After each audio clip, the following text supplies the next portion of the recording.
Okay. Hi, I'm Lauren Watson, and I'm going to be reading Cecily Cardew. Hi, I'm Emma Kaiko, and I'm going to be reading for Gwendolyn Bracknell.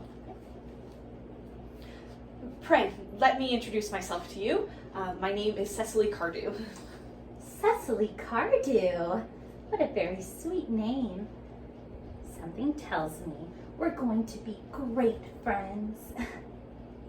I already like you more than I can say.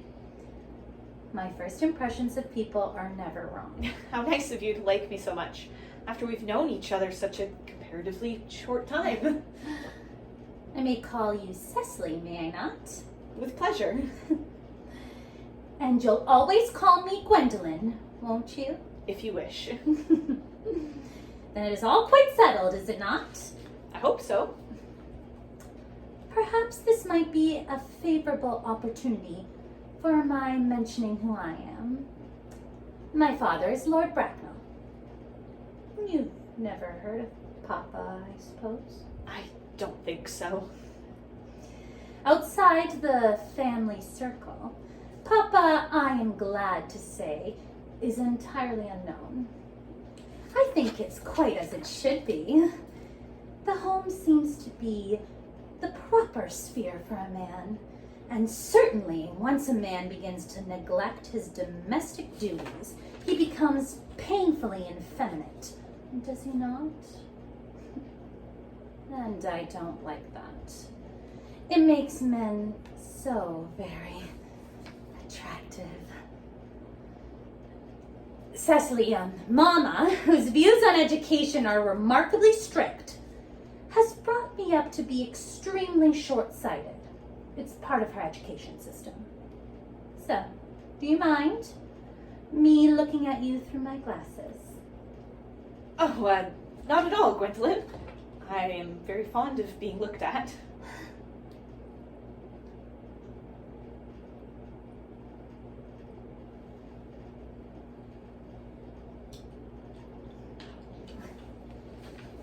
You're here on a short visit, I suppose? Oh, no, I live here. Really? Your mother, no doubt, or some female relative of advanced years, resides here also? Oh, no, I have no mother, nor, in fact, any relations. Indeed? My dear guardian, with the assistance of Miss Prism, has the arduous task of looking after me. Your guardian? Yes, I am Mr. Worthing's ward. Oh, it's strange.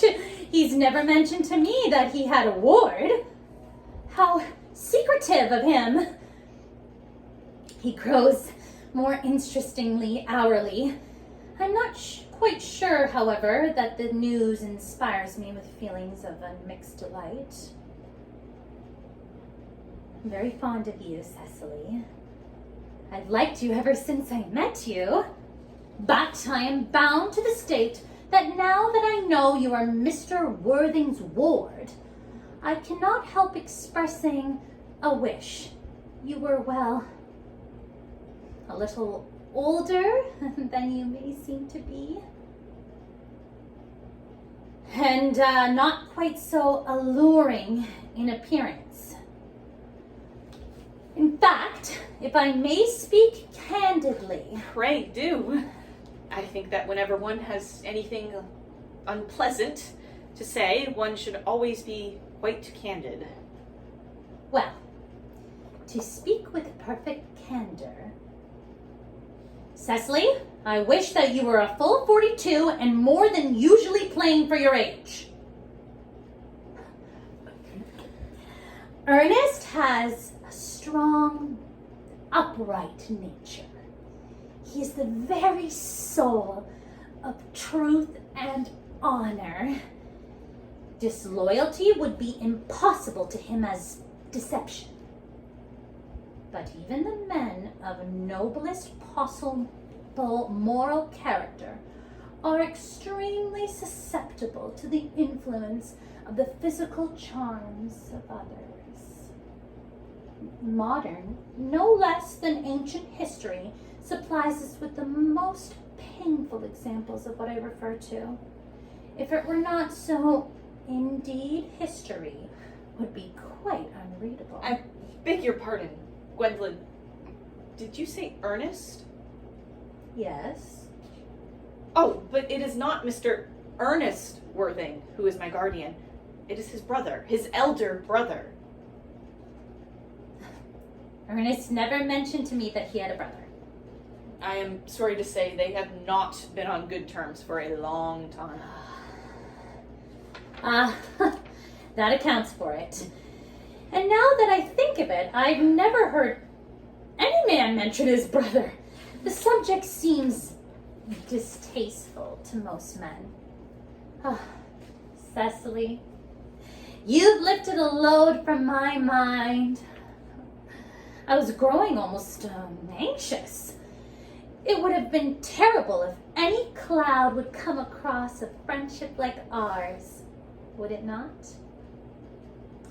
Of course, you are quite sure that Mr. Ernest Worthing, it is not Mr. Ernest Worthing who is your guardian. Quite sure. In fact, I am going to be his. I beg your pardon? Dearest Gwendolyn, there's no reason why I should make a secret of it to you. Our little country newspaper is sure to chronicle the fact next week. Mr. Ernest Worthing and I are engaged to be married.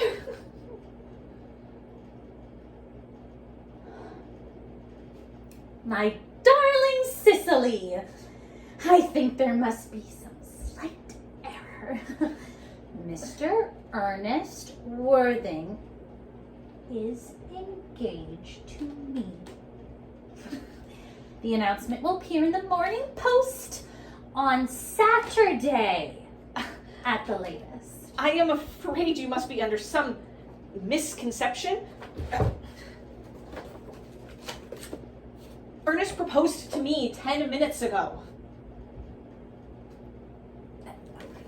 It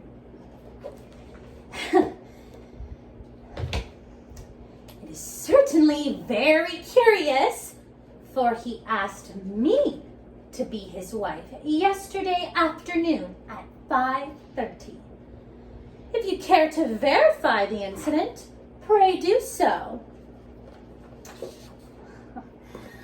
I never travel without my diary. One should always have something sensational to read on the train. I'm so sorry, dear Cecily, if it is any disappointment to you, but I am afraid I have the prior claim. It would distress me more than I can tell you, dear Gwendolyn, if it caused you any mental or physical anguish. But I feel bound to point out that since Ernest proposed to you, he clearly is